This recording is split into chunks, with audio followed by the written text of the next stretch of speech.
ईमानदारी का फल। काफी समय पहले की बात है। प्रतापगढ़ नाम का एक राज्य था। वहां का राजा बहुत अच्छा था, मगर राजा को एक सुख नहीं था। वह यह कि उसके कोई भी संतान नहीं थी, और वह चाहता था कि अब वह राज्य के अंदर किसी योग्य बच्चे को गोद ले, ताकि वह उसका उत्तराधिकारी बन सके और आगे की बागडोर को सुचारू रूप से चला सके।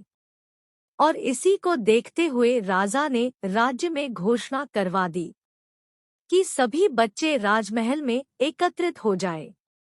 ऐसा ही हुआ।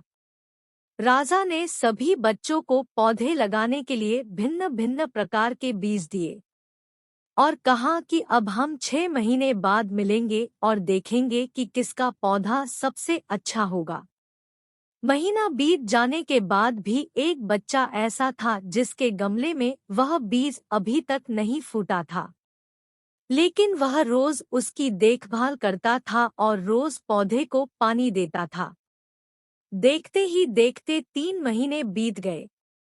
बच्चा परेशान हो गया।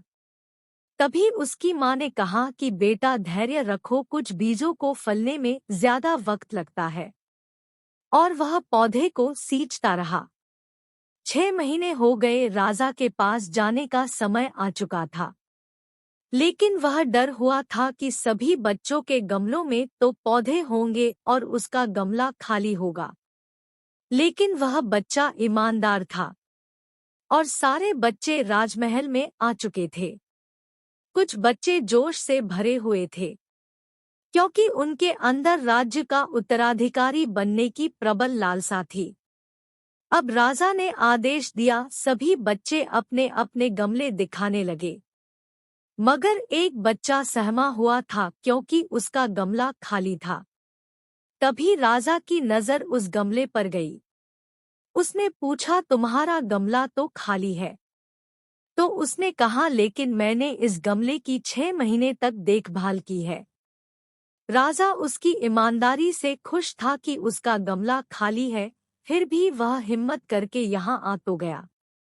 सभी बच्चों के गमले देखने के बाद राजा ने उस बच्चे को सभी के सामने बुलाया। बच्चा सहम गया और राजा ने वह गमला सभी को दिखाया।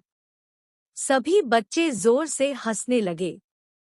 राजा ने कहा, शांत हो जाइए, इतने खुश मत होइए।